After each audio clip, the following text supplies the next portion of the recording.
Toyota Corolla 喺香港嘅銷量雖然大不如前啦，但係人哋咧喺日本依然有超多 fans。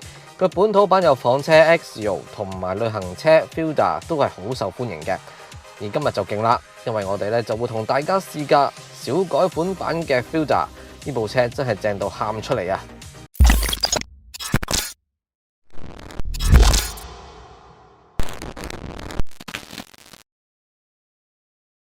喺 Corolla Touring 推出之後咧 ，Fielder 其實就已經變成歷史啦。而今日試呢部 Fielder 亦都係尾期款，而且佢仲要係最頂級嘅 WXB 同埋我最中意嘅混能版。香港唔多見啦，所以咧有得試都真係興奮到瞓唔着。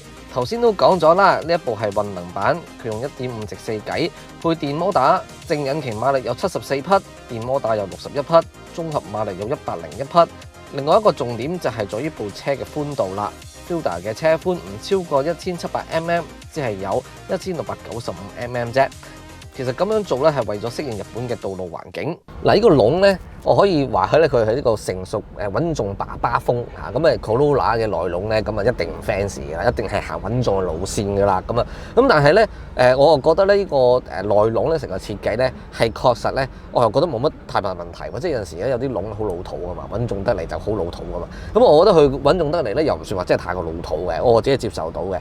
咁反而咧就簡潔得嚟咧比較清晰啲。咁下面就係冷氣啦，咁nothing more 啊。咁上面就係車機，就係咁簡單啦。佢個冷氣係非常之凍嘅，我想講，因為頭先咧揸嚟嘅時候咧，我校到21度咧，都好似雪房咁樣嘅，呢度好勁，所以日本車嘅冷氣真係冇得頂。咁下方就係波棍啦。咁呢啲棍咧，其實咧，我覺得咧，如果可以改佢咧，如果換另一支咧，可能好啲。咁呢支咧雖則都係成熟爸爸風啊，但係我覺得太幼啊。咁幼棍咧，我覺得粗棍就靚仔啲咁樣咯。呢個手袖尾，呢個手袖尾啲皮咧，真係好古代爸爸，我哋嘅爸爸風啊。咁呢張凳啦。呢張凳咧個格仔咧亦都好有年代感嘅 ，OK， 咁摸落去咧都 OK 嘅。咁其實有啲皮嘅質感係唔錯嘅，舒適嘅，舒服嘅。坐姿咧，成個嘅座椅咧，咁所以就呢部唔係新車啦嚇，呢部已經係呢部15年車啦。咁即係去到今年之後都5年啦。咁但係咧佢依然咧都係，我覺得承托力都係十足嘅。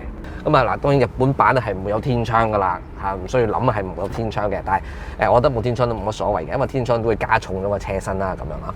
好啦，佢個標板咧，其實咧就係右下方一個好細格嘅顯示屏幕仔嘅，咁顯示晒咧一啲行車資訊啦。咁尤其咧最重要啊，就係話到俾你聽咧，你平均油耗係幾多嚇？嗱，呢部車咧佢個官方油耗咧係恐怖地勁嘅，就係34公里 per lit 咁樣。咁Toyota 咧，我覺得佢嘅水分咧唔算太多嘅。咁真係你只要即係你隻黃金右腳咧做得好啲嘅話咧，其實應該都真係做到34公里 per lit 嘅。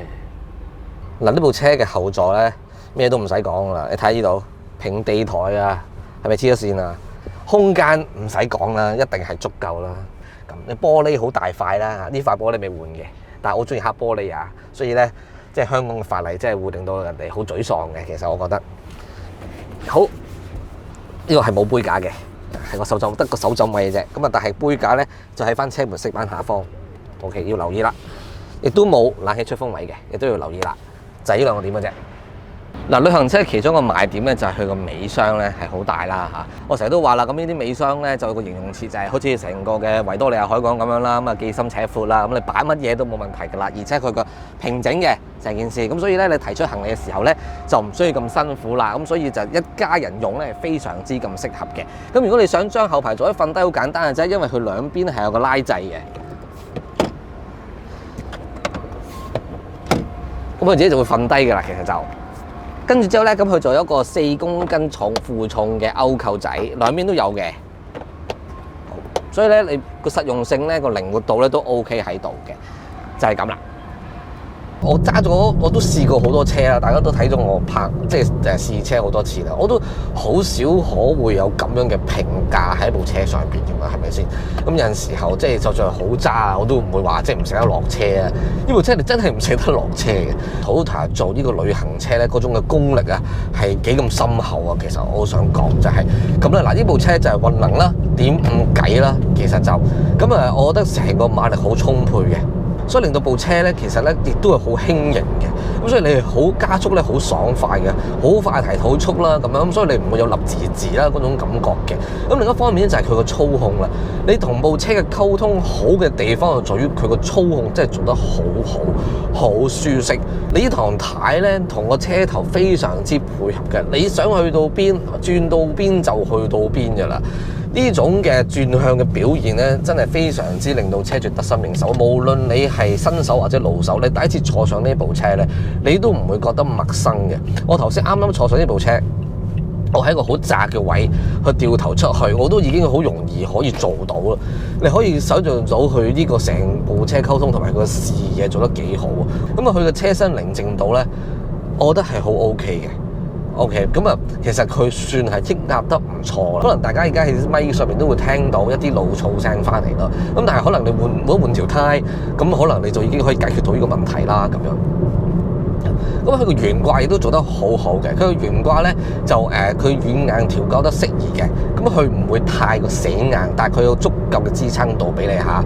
咁嗱，車主咧頭先同我分享嘅時候咧，佢就會因為佢就中意一個比較低啲嘅車身，咁佢覺得呢部車嘅重心依然都係高嘅。但係我自己覺得呢部車嘅車身咧唔算太高啦，但係當然啦，你喺呢個即係車嘅車轆車罅咧，你一隻手掌咧咁樣伸入去咧都係伸到入去嘅，所以有啲朋友咧都可能覺得咧呢部車嘅車身都係高，但係我自己接受到嘅。咁而佢嘅濾震做得咧一流，因為始終都係一部家庭車啦，旅行版家庭車啦，所以佢喺碎石嘅濾震咧，路面嘅濾震咧，近乎真係完全濾晒嘅。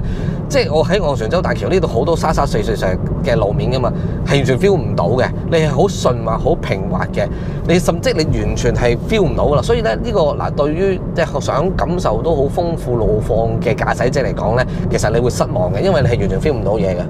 OK， 你係 feel 唔到嘅，即係溝通還溝通啦，但係你係對於路面嘅情況你一啲都 feel 唔到嘅。咁但係對於即係想舒適駕駛嚟講咧，呢件事咧其實咧就非常之一流啦。以一般消費者角度去考慮嘅話，呢部 Fielder 真係可以納入近乎要9衝去買嘅車款啦。不過旅行車本身已經具有操控好、空間大、靈活運用嘅優點。而佢喺人同車溝通上面可謂做得極為之出色。我最欣賞嘅，除咗運能上嘅動力同下大腳踩都出色嘅油耗表現之外啊，就係真心中意佢個懸掛，濾震舒服到冇朋友。點解我話唔想落車就係咁解啦。至於缺點，本來想寫冇嘅，但係我怕你哋話我收咗錢，令我英明一朝喪啊。咁就唯有死諗爛諗，可以改善嘅地方喺寧靜度嘅表現。雖然咧 Fielder 喺呢一方面已經好努力，但係依然有改善嘅空間，吸音同埋隔音再好啲就真係更理想。第二點就係車身高度，我自己覺得高度還可啦，但係有啲朋友咧應該會覺得高咗啲，令到佢未夠好彎。